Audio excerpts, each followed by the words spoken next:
dans le monde entier. La parole du Seigneur nous dit que nous sommes édifiés sur les fondements des apôtres et des prophètes, Jésus-Christ étant la pierre angulaire. Et dans Ephésiens chapitre 2, verset 10, il nous dit ceci, que j'aime beaucoup aussi également. Il nous dit, car nous sommes son ouvrage. Nous sommes son ouvrage. Nous avons été créés en Christ et Jésus pour des œuvres bonnes que Dieu a préparées d'avance afin que nous les pratiquions. Et ces œuvres que Dieu a préparées d'avance afin que nous les pratiquions, les apôtres nous l'ont laissé, inspirés par le Saint-Esprit. Jésus-Christ lui-même étant sur la terre, il a parlé les 4 évangiles. Nous allons trouver toutes les œuvres que Dieu a préparées d'avance afin que nous les pratiquions. Afin que nous ne puissions pas créer nos propres philosophies, notre sagesse, notre intelligence, notre connaissance, afin que nous ne puissions pas aider Dieu dans l'œuvre du Père, dans l'œuvre de Dieu lui-même.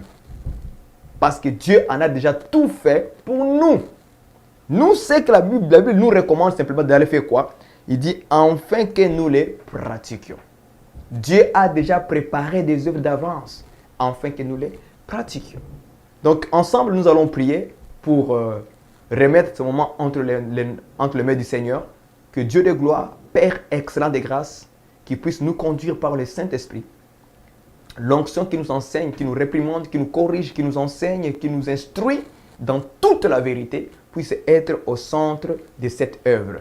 Seigneur notre Dieu, nous te bénissons, nous te rendons grâce ce soir ou ce matin, peu importe le lieu où les gens se trouvent. Nous te bénissons, Seigneur notre Dieu, car tu es le Dieu des dieux, le Seigneur des seigneurs, le roi des rois, le Dieu tout-puissant, terrible et redoutable. Nous te bénissons encore une fois pour ce mois, notre Dieu, que tu nous donnes les souffles de vie, la bonne santé, les pardons de nos péchés, les iniquités que nous portons, Seigneur, tu les as purifiés sur la croix par le sang précieux qui a coulé ces jours-là, Seigneur. Te disons merci encore une fois, ô Dieu de gloire.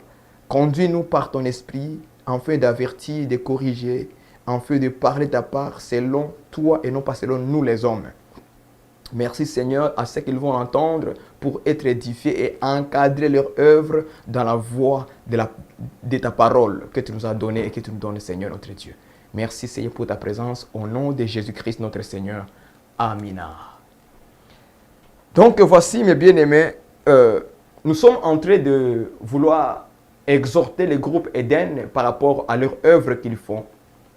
Parce que notre but pour les corrections que nous faisons sur la chaîne Nouvelle Vérité Francira, notre but, c'est d'emmener le cœur des gens à la parole, d'emmener l'Église à examiner toute œuvre, toutes choses que les hommes font sur la terre. Surtout ceux qu'on appelle les chrétiens, pasteurs, apôtres, prophètes, évangélistes, docteurs, tous ces gens-là, afin que nous marchions selon ce que Dieu en a déjà fait. Nous n'avons pas besoin d'aider Dieu dans son œuvre. Nous n'avons pas besoin de créer autre chose si ce n'est pas celle que Ephésiens chapitre 2 verset 10 nous dit.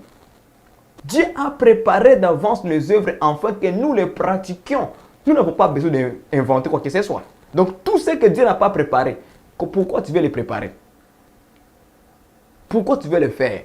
Pourquoi tu le pratiques? Pourquoi tu le fais? C'est ça la question que nous tous, en tant que chrétiens, nous devons nous poser. Et aujourd'hui, comme on n'examine plus les Écritures, comme on ne vérifie plus dans la parole de Dieu, pour voir qu'est-ce que Dieu a dit de tel sujet, de tel sujet, de tel sujet, alors on se retrouve où? Dans les pièges de l'ennemi. Les pasteurs nous manipulent, les pasteurs nous maltraitent, les pasteurs nous piétinent, les pasteurs dominent sur nous. Ils nous écrasent, ils nous dépouillent, ils nous volent, ils nous maltraitent. On devient des esclaves des hommes. Or, la Bible nous dit que nous ne sommes pas esclaves d'aucun homme. C'est une grâce pour nous, encore une fois, d'avertir le groupe Eden. Et nous allons examiner les Écritures, voir leurs œuvres, si cela est conforme à l'évangile du Seigneur qui nous a laissé et qu'il a laissé aux apôtres. Le Seigneur a-t-il créé les chantres dans le corps de Christ? Est-ce que le Seigneur a laissé le ministère des chantres? Est-ce que le Seigneur a-t-il laissé le ministère des chantres? Il n'a pas laissé le ministère des chantres. Il a laissé sa parole. Il a laissé l'évangile. Le Seigneur n'est pas venu sur la terre pour faire des chantres, pour faire des choristes. il est venu pour faire des disciples. Allez faire de toutes les nations des disciples. Baptisez-les au nom du Père, du Fils et du Saint-Esprit. Et enseignez-leur tout ce que je vous ai prescrit. Tout ce que le Seigneur a prescrit, c'est où? C'est dans la Bible. Dans l'Évangile. Avec les apôtres et par le Saint-Esprit encore, Jésus les a conduits. Il les a dirigés dans toutes les pratiques que nous devons faire. Mais qu'est-ce qui se passe au milieu des chrétiens? Nous avons inventé, nous avons aidé Dieu. Nos propres vouloirs, nos propres philosophies, nos propres façons de faire les choses. On a voulu aider Dieu et lui montrer que nous sommes capables aussi de faire ce que nous voulons. Et cela n'est pas agréable à Dieu. Nous tombons dans quoi maintenant? Nous tombons dans la justice des hommes. On veut être vu des hommes et non pas être agréé par Dieu. Or, la Bible nous dit, nous ne plaisons pas aux hommes, mais nous plaisons à Dieu. C'est à Dieu seul que nous devons plaire. À Dieu seul que nous devons faire des choses véritables dans la vérité. Même adorer le Seigneur. La Bible nous dit, les pères recherchent les vrais adorateurs qui l'adoreront en esprit et en vérité. Désormais, l'adoration vers Dieu ne se fait plus par vos manières que vous faites. Ça se fait dans la manière de Dieu, en esprit et en vérité. En esprit et en vérité. Désormais, la louange, ça ne se passe plus comme vous voulez le faire. Les concerts à gauche, les concerts à droite, les concerts au nord, les concerts au sud. Ce n'est plus ça, l'adoration du Seigneur. Ce que nous voyons dans le corps de Christ aujourd'hui, ce que les gens produisent aujourd'hui, ça ne ressemble plus à ce que la Bible dit, mais ça ressemble à ce qu'ils veulent forcer de faire. Et quand on les reproche de ces choses, quand on les dit que ce n'est pas bon, ça nous crée des problèmes et des difficultés. Les chrétiens sont devenus lourds à être réprimandés, à comprendre des corrections. On nous insulte sur le net. On nous insulte parce que les gens sont devenus des adeptes des pasteurs, les adeptes des hommes, les esclaves des hommes, et non pas les disciples de Jésus-Christ. Nous allons lire Matthieu 24. Je vais vous dire quelque chose qui va nous choquer ensemble. Matthieu 24, ouvrons nos Bibles ensemble. Nous sommes en train de nous édifier aujourd'hui pour cette exhortation. Matthieu 24 dit ceci. Il y a une parole avant de venir, ça m'a un peu ouvert l'intelligence. Et j'aimerais aussi partager avec vous ensemble. Matthieu 24 au verset 4. C'était où Jésus expliquait comment la fin des temps va venir. Et au verset 4, Jésus va dire ceci. Jésus leur répondit, prenez garde que personne ne vous séduise. Verset 5. Car plusieurs viendront sous mon nom en disant, c'est moi qui suis Christ. Ils séduiront beaucoup de gens. Ils séduiront beaucoup de gens. Dans ce texte de verset 4 au verset 5, le Seigneur dit à ses disciples qu'à la fin des temps, il va faire quoi? Il dit, prenez garde que personne ne vous séduise. La première chose qui va se manifester avant que les temps de la fin arrivent, c'est d'abord la séduction. Ça, c'est étonnant. Avant que toute chose soit détruite de la terre, il faut d'abord que la séduction arrive. Il dit, prenez garde que personne ne vous séduise. Donc, ce qui nous fait voir clairement ici que la première chose qui va se manifester au milieu des enfants de Dieu, ça sera la séduction. Séduction par rapport à quoi? Il continue en disant quoi? Car plusieurs viendront sous mon nom. Voilà la première séduction. Plusieurs viendront sous mon nom. Aujourd'hui, plusieurs viennent au nom de qui? Au nom de Jésus. Il ne vient pas forcément d'une façon, c'est moi Jésus, c'est comme s'il s'est montré que c'est Jésus. Il ne le dit pas clairement comme ça, mais il vient sous le nom de Jésus. Aujourd'hui, qu'est-ce que maintenant qui se passe? Une telle personne ouvre une télévision, on les suit. On n'examine plus même ses œuvres. On n'examine pas ce qu'il est en train d'enseigner. On les suit. On l'écoute. On publie ses vidéos sur Facebook, sur YouTube, mais on n'examine pas, même pas l'enseignement qu'il donne. On ne l'examine plus. Quelqu'un s'élève aujourd'hui, il est impudique, adultère, idolâtre, il se nomme frère, il vient au nom de Jésus, on les suit. Les femmes s'élèvent aujourd'hui, ils enseignent, ils prêchent la parole dans les assemblées. Il vient aussi au nom de Jésus. Mais la parole qui dit, je ne permets pas à la femme d'enseigner, ni de prendre l'autorité sur l'homme. Car Adam a été formé le premier, Ève ensuite. Mais comme il vient au nom de Jésus, on les suit. Que toutes les femmes se taisent dans les assemblées de saints. Car il ne leur est pas permis de parler. C'est malséant à une femme de parler dans l'église. Comme elle vient au nom de Jésus, on les suit. Elle est complètement dans la désobéissance de l'évangile. Complètement dans la désobéissance de l'évangile. Complètement dans la désobéissance de la parole de Dieu.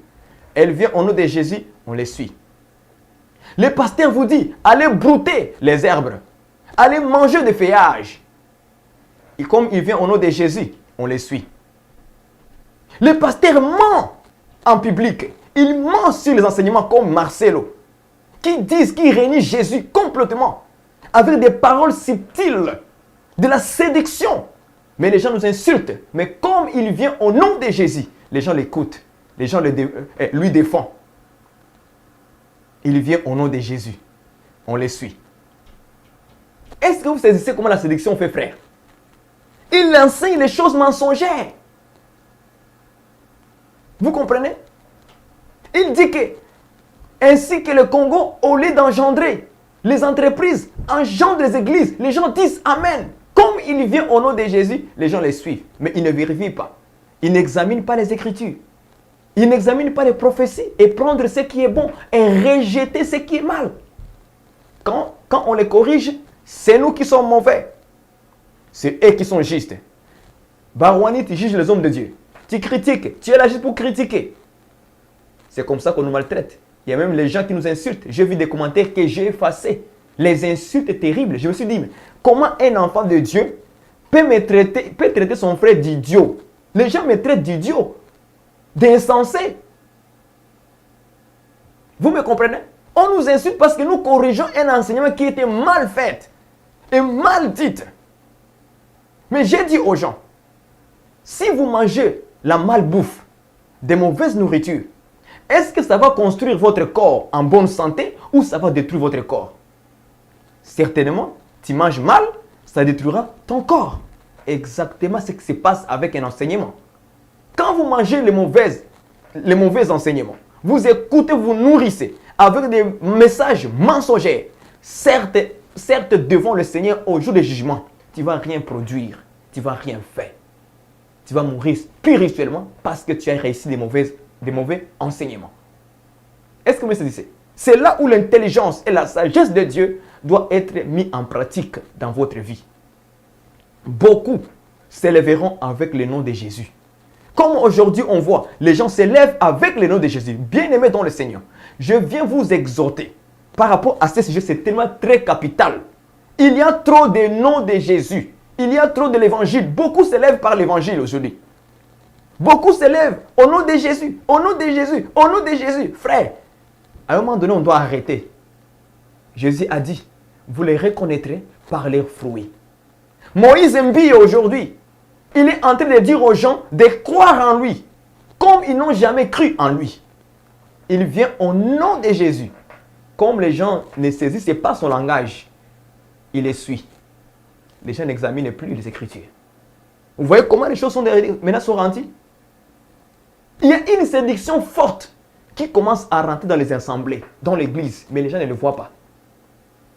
Frère, je suis venu sonner l'alarme aujourd'hui par rapport à Matthieu 24, versets 4 à 5. Jésus a répondu, gardez-vous de ne point être séduit. Gardez-vous que personne, la Bible dit personne, qui soit pasteur, prophète, docteur, évangéliste, prophète, tous les 5 ministères, aucune personne ne vous séduise. Que ce soit un frère en Christ, une sœur, peu importe la personne, que personne ne vous séduise. Jésus a dit que personne ne vous séduise. Que personne. Il n'a pas dit parce que nous sommes des croyants qu'on ne peut pas se séduire. Aujourd'hui, ce que je vois sur l'internet là, c'est grave. Même les frères qu'on considère les frères, regardez maintenant ce qu'ils commencent à faire. Ils sont dans la chair. L'autre dénonce l'autre. L'autre dénonce l'autre. Maintenant, on ne comprend plus rien. Qui dénonce qui? L'autre appelle l'autre gourou, l'autre appelle l'autre voleur. Qui est gourou, qui est voleur? Est-ce que gourou et voleur ne sont pas-ils dans la même boîte? Je pose des questions. Ils viendront sous mon nom. Là, les fruits vont nous montrer si réellement tu es du Seigneur. Est-ce que vous me comprenez? L'autre appelle l'autre faux prophète. L'autre dit non, c'est un faux pasteur. Mais vous êtes des faux. Lui, il dit que tu es faux. L'autre dit que tu es faux. Maintenant, qui est vrai entre vous deux? Les fruits vont nous découvrir si réellement tu es du Seigneur. Et les gens commencent à rentrer dans la chair. Les gens commencent à s'embarquer dans la chair. Et le peuple est dans la confusion. Qui est vrai maintenant? Qu'est-ce qui se passe dans le corps de Christ? Frère, que personne ne vous séduise. Là, il le dit, personne. Même un frère qui était zélé, s'il est tombé, frère, ne soyez pas séduit par lui. Il est dans la chair des gens, ne soyez pas séduit par lui. Courez pour votre vie. Faites attention, frère. Ceci est une exhortation que j'amène, frère. C'est une exhortation que je mène pour vous mettre en garde. Faites attention. Maintenant, la séduction est grave. Même dans les églises des maisons que nous voyons maintenant aujourd'hui. Et aussi, ils commencent à être séduits. Ils commencent à être séduits. Ils tombent dans la chair. Ils commencent à faire des choses dans la chair. Ce n'est plus spirituel, c'est dans la chair. Et ça me fait mal. Ça me fait mal. Maintenant, on met le peuple de Dieu dans la confusion. Beaucoup viendront sous mon nom. Prenez garde que personne ne vous séduise. Que personne ne vous séduise. Nous réprimandons Marcelo. C'est rendu un problème pour les chrétiens aujourd'hui. Nous réprimandons Chorakweto. C'est rendu un problème aujourd'hui. Donc, on ne peut plus mettre le peuple en garde par rapport à certaines choses. Je n'ai jamais traité quelqu'un ici de gourou. Je ne suis pas encore arrivé là-bas. Je n'ai pas encore incité un faux pasteur ou un pasteur autre, à gauche et à droite. Je ne l'ai pas encore fait. Juste faire la correction dans le Seigneur. Regardez comment les gens réagissent. Parce que les gens sont adeptes des pasteurs. Au lieu d'examiner d'abord les propos, écouter plusieurs fois ces messages, qu'est-ce que le frère voulait dire? Et comment je dois rapprocher mon frère si lui aussi il s'est trompé? Non. La première chose, on nous insulte, on nous manque du respect. Et c'est là que je comprends réellement que beaucoup soi-disant des chrétiens ne le sont pas. Ne le sont pas. Si réellement ils étaient des chrétiens, comment un chrétien peut-il sortir un gros mot dans sa bouche? Moi, ça me pose... C'est grave. Un enfant de Dieu dans sa bouche, il insulte son frère. La Bible dit que si tu appelles ton frère Raka, tu es passable à la GN. Donc, toi, le ciel n'est plus pour toi. L'enfer t'attend. Peu importe ce que tu vas faire sur YouTube, les commentaires que tu vas mettre, même si tu as raison, le fait que tu as fait sortir une parole grossière dans ta bouche en insultant ton frère, c'est fini pour toi. Tu es passable à la GN. La Bible dit que c'est lui qui appelle son frère Raka. Je vais lire cela, Matthieu 5. Pour que vous compreniez ce que je suis en train de dire. Matthieu 5, verset 22. Mais moi, commençons au verset 21. Vous avez entendu qu'il a été dit aux anciens, tu ne commettras pas de meurtre. Celui qui commet le meurtre sera passible du jugement. Verset 22. Moi, Jésus-Christ, je vous dis, vous voyez, quiconque se met en colère contre son frère sera passible du jugement. Celui qui dira à son frère Raka. Raka, ça veut dire quoi? Ce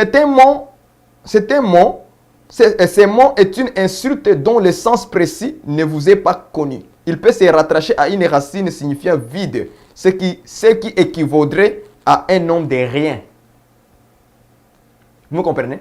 Quelqu'un qui dit à son frère Raka, la Bible dit sera justifiable du Sanhédrin. Celui qui dira insensé sera passable de la géhenne du feu. Vous me saisissez? Je suis en train d'abord de mettre en garde tous ceux qui font des commentaires insensés sans intelligence. Sans regarder que non, je suis un enfant de Dieu. Je ne dois pas parler de cette manière-là. Je ne dois pas insulter mon frère. Mais les gens, qu'est-ce qu'ils font? Il séduit. Et il vient au nom de Jésus. Et à la fin, quand il fait un commentaire, à la fin, qu'est-ce qu'il dit?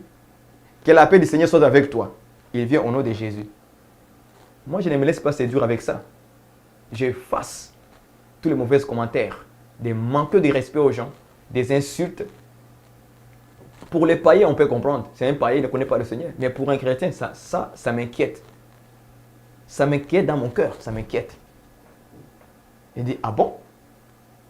Mais c'est rendu comme ça avec les enfants de Dieu. On ne les instruit pas dans leurs assemblées.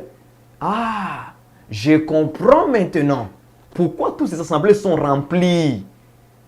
Mais il n'y a pas de chrétiens dedans. Il n'y a pas des enfants de Dieu. Il n'y a rien du tout. Il y a une vide. Ils croient que la chorale qui est devant, la musique qui est chantée, ils croient que Dieu est là-dedans. Mais Dieu n'est pas dedans. Pourquoi? Les règles invies, les insultes, les grossièretés, le manque de respect aux gens. Et ils vont aller les dimanches à l'église bien habillés, en costume, cravate, des souliers bien serrés et bien surés. Ils disent que nous allons dans la maison de Dieu. Mais la personne qui va dans la maison de Dieu, regarde sa vie, son cœur, comment il est rempli. Qu'est-ce qui est rempli dans son cœur? Hypocrite. Nous avons des églises hypocrites. Les gens vivent sous l'hypocrisie. Ils pensent qu'ils vont à l'église. Ils vont aller adorer Dieu. La Bible dit que tu adoreras le Seigneur en esprit et en vérité. Où est la vérité dans votre vie? Il n'y a aucune vérité dans votre vie. Il y a les mensonges. C'est pourquoi vos pasteurs ne sont là pour vous flatter. Ils vous parlent des choses qui font du bien à vos cœurs et à votre vie. Il veut vous garder dans une atmosphère qui semble être de Dieu, mais ce n'est pas Dieu. Ce n'est pas Dieu. Il ne faut pas qu'on se ment. Il faut qu'on se dise la vérité en face. Les églises sont maintenant rendues des églises hypocrites. Des chrétiens qui volent, les chrétiens qui font la dictature tous les jours. Ils convoitent les femmes d'autrui. Ils fument la cigarette. Ils prennent la drogue. Un chrétien qui fraude. Il ment. Et il ne sent pas que ça c'est un péché. Mais les pasteurs le dimanche, qu'est-ce qu'ils viennent? Les pasteurs le dimanche, ils viennent vous prêcher quoi? Il vient vous prêcher. Tu auras une grosse voiture. Tu auras une grosse maison. Dieu va te bénir. Tu seras élevé. Tu seras la tête et non la queue. Il cite des versets à gauche et à droite. Il prend tout ce qui fait plaisir aux hommes. C'est ça qu'il prend pour lui. Les versets, il tord les versets. Il tord les Écritures pour sa propre ruine et aussi la ruine de tous ceux qui le suivent. Frère, je sers. Il est temps de prendre conscience de ces choses et d'arrêter.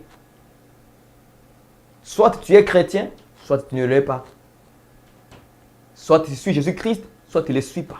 Et Jésus a dit clairement dans sa parole, c'est lui qui veut me suivre, qui se charge de sa croix. Qui se charge de sa croix.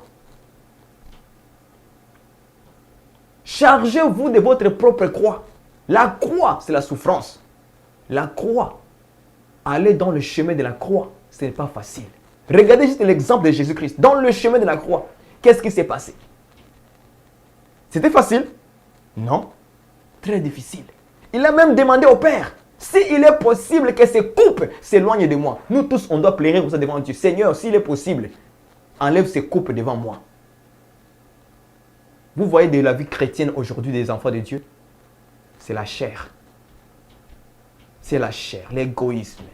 Ils veulent avoir tout. Et c'est pourquoi l'apôtre Paul va dire dans Timothée, il va dire quelque chose de très important. Il dira que dans le dernier temps, il y aura des temps, dans le dernier jour, il y aura des temps difficiles.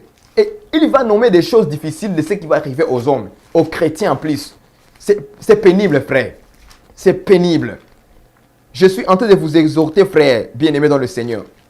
Je suis en train de vous exhorter. Je suis en train de vous exhorter, frères, bien-aimés dans le Seigneur, s'il vous plaît. 2 Timothée plutôt. 2 Timothée chapitre 3. Il dit quoi? Sache que dans le dernier jour, surgiront des temps difficiles. Quels sont les temps difficiles qui vont surgir dans le temps de la fin? Comme Jésus a dit, que personne ne vous séduise dans les temps de la fin. Il y aura un temps difficile. La séduction va augmenter.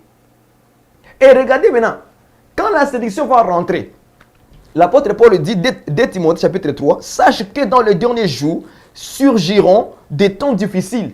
Quels sont ces temps difficiles-là? Car Ils donnent la réponse. Parce que les hommes seront égoïstes. Qu'est-ce que cela veut dire égoïste? Qu'est-ce que cela veut dire? Moi, je veux avoir, ça m'appartient. Vous écoutez dans le langage de pasteur, c'est mon église. Ça c'est un égoïste. Comment un pasteur peut-il s'approprier une église du Seigneur? Il dit, c'est mon église. C'est moi qui ai construit ce bâtiment. Est-ce que vous me comprenez? Donc c'est un temps difficile. Et maintenant, quand on rapproche les pasteurs par le langage qu'il a dit, et qu'on dit non, pasteur, tu ne peux pas dire que l'église c'est ton église. Les chrétiens réagissent, ils mettent les commentaires. Mais moi, j'ai rien mal trouvé du mal. Qu'est-ce qu'il a dit? La Bible dit que c'est un temps difficile. Les hommes, l'égoïsme, ils seront égoïstes. Ils veulent tout avoir. Quand le pasteur a des problèmes, les chrétiens réagissent. Ils sont prêts à donner leur argent, leurs affaires au pasteur. Et le pasteur a la solution facile. Mais, quand un croyant dans l'assemblée, un frère simple, une sœur simple, a un problème, qu'est-ce qu'on fait? On va les prier. Seigneur, aide notre frère. Seigneur, aide notre sœur. Oh Seigneur, agis, manifeste de toi. Alléluia, amen. Va à la maison. La sœur, le frère va à la maison. On ne l'a même pas aidé. Oh, c'était un moyen physique. C'était un besoin naturel qu'un frère parmi nous, on peut s'organiser et l'aider et s'en sortir. Mais on ne le fait pas. On a juste prié. L'égoïsme. Quand les pasteurs ont des problèmes, nous tous, on réagit. Chacun donne 50, 20, 15 $, on rassemble, on lui donne au pasteur. Et le pasteur a la solution. Quand un frère, une sœur dans l'assemblée a un problème, on va les prier. C'est comme ça, non? On va les prier. Les temps difficiles, l'égoïsme. Et quand on répond de tels messages où le pasteur prêche autre chose, ça devient que nous, on est des méchants. Je comprends, nous sommes dans les temps difficiles. Beaucoup auront la démagaison d'entendre les choses agréables. Moi, je ne suis pas là pour vous prêcher les choses agréables, bien-aimés. Il n'y a pas de flatterie avec moi. Non. Quand quelque chose ne va pas, on doit les parler et les dire clairement que ça, c'est non. Veux ou veux pas. Ce n'est pas mon problème. On veut garder la parole. Sache que dans les derniers jours, surgiront des temps difficiles, car les hommes seront égoïstes, amis de l'argent. Amis de l'argent. Dans les temps de la séduction. C'est ça qui arrive. Le pasteur vient vous prêcher. Comme Marcelo, il a fait. Mais c'est nous qui sommes les méchants. Lui, il est correct. Il a bien prêché. Il a encouragé les gens de travailler. Mais ce n'est pas comme ça qu'on encourage les gens de travailler. Nous savons tout ce qu'il faut travailler. C'est bien de travailler pour ses besoins, pour la famille. Mais ce n'est pas de telle manière qu'on va venir dire aux gens. Ainsi, le Congo, au lieu d'engendrer des entreprises, engendre des églises.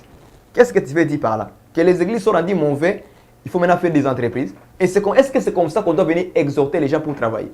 Non. Les prières des croyants vont détruire les pays. Est-ce que les prières et les pays vont ensemble même? Ils ne vont même pas ensemble. Les apôtres n'ont jamais encouragé comme ça. L'ami de l'argent. Il vous pousse à être des députés, à être des présidents du pays, à être des ministres. Dans la Bible, aucun apôtre n'a encouragé un disciple à être ministre, à être député, à être PDG. Et même d'abord dans Actes chapitre 2, la Bible nous dit qu'ils prenaient toutes leurs affaires, ils les vendaient et ils prenaient les prix, ils partageaient entre eux selon les besoins de chacun. Frère, quelqu'un qui laisse les postes de ministre pour suivre Jésus-Christ. Quelqu'un laisse les postes, il avait des champs, des travaux, des entreprises. Il vend toutes ces choses, il prend l'argent, il vient partager avec ses frères en Christ et Jésus. C'était ça les disciples à l'époque. Aujourd'hui, les pasteurs font le contraire. Ils vous disent, allez faire maintenant des entreprises. Allez gérer telle chose. Allez être PDG. Allez être directeur d'une entreprise. À quoi sert à un homme de gagner le monde entier s'il perdait son âme? Jésus nous dit d'aller faire de toutes les nations les disciples. Mais vos pasteurs vont vous dire le contraire. Que faire les églises, c'est mauvais. Il faut aller faire des entreprises. Ils nous poussent où? À la richesse de la terre. Jésus a dit, Ne vous amassez pas des trésors sur la terre, mais amassez-vous les trésors dans le ciel. Les apôtres ont dit également la même chose. L'apôtre Paul. Si vous êtes ressuscité avec Jésus-Christ, cherchez, pensez aux choses qui sont en haut et non pas celles qui sont sur la terre. Ça, c'est les apôtres et Jésus-Christ qui ont parlé comme ça. Aujourd'hui, les pasteurs nous poussent aux choses de la terre. Ils font le contraire de la parole de Christ. Et les gens nous insultent, c'est nous qui sommes mauvais, c'est eux qui sont justes. La parole est juste. Aucun homme n'est juste, ni moi-même je ne suis pas juste. La parole de Dieu est juste. Jésus-Christ est le seul juste de la terre. C'est pourquoi il est digne dans les cieux, sur la terre, et plus bas que la terre, que tout genou fléchisse et que toute langue confesse que Jésus est Seigneur à la gloire de Dieu le Père. Les temps difficiles, fanfarons, orgueilleux, blasphémateurs, rebelles à leurs parents, ingrats, sacrilèges, insensibles. Cela veut dire quoi insensible? Même quand nous corrigeons quelqu'un, il est insensible de reconnaître que non, ici, je fais une faute, c'est vrai. Le frère a raison. Insensible de reconnaître cela. Il passe à côté. Qu'est-ce qu'il maintenant? Il faut venir commenter. Tu es en train de juger. Tu es en train de critiquer. Oh, ne savez-vous pas que dans le corps de Christ, nous avons le droit de juger le frère? C'est dit dehors. Dieu le juge. C'est dit dedans. Nous avons le devoir de juger. 1 Corinthiens chapitre 5, verset 9 nous le montre par là. Nous avons le devoir de les juger. Mais quand on parle, c'est nous qui sommes mauvais, c'est eux qui sont justes. Moi, ça ne me fait rien. Au moins, je le fais pour vous avertir. Et ma conscience ne me condamne même pas. Aussi longtemps que ma conscience ne me condamne pas, même si vous m'insultez, même si vous parlez autre chose, vous voulez me montrer que vous êtes plus sage que Dieu, moi, ça ne me fait rien du tout. Il y a des messages qui sont tellement séducteurs, des messages mensongers. Et c'est très subtil pour les comprendre. Très subtil. Si tu ne fais pas attention, tu vas tomber dans la séduction facilement. Et la Bible nous dit que beaucoup viendront sous mon nom. Et même des frères que l'on croyait être des frères dans le Seigneur, aujourd'hui, ils commencent à tomber dans le même piège. Sous le nom de Jésus, mais ils ne sont plus avec le Saint-Esprit. Ils n'ont plus l'onction. Ils ne sont plus comme auparavant. Ils doivent arrêter leur travail et s'examiner soi-même si réellement tu es dans la bonne voie. Ils commencent à se tromper. Ils commencent à dire autre chose. La chair a rentré. Et ça, je ne tolérerai pas ça. Donc, faisons attention. Je suis venu exhorter ces choses. Exhorter ces choses pour que nous puissions, frères bien-aimés dans le Seigneur, regarder dans quelle voie nous sommes en train de partir. Voici l'exhortation que je voulais amener à vous tous. Que le Seigneur nous garde.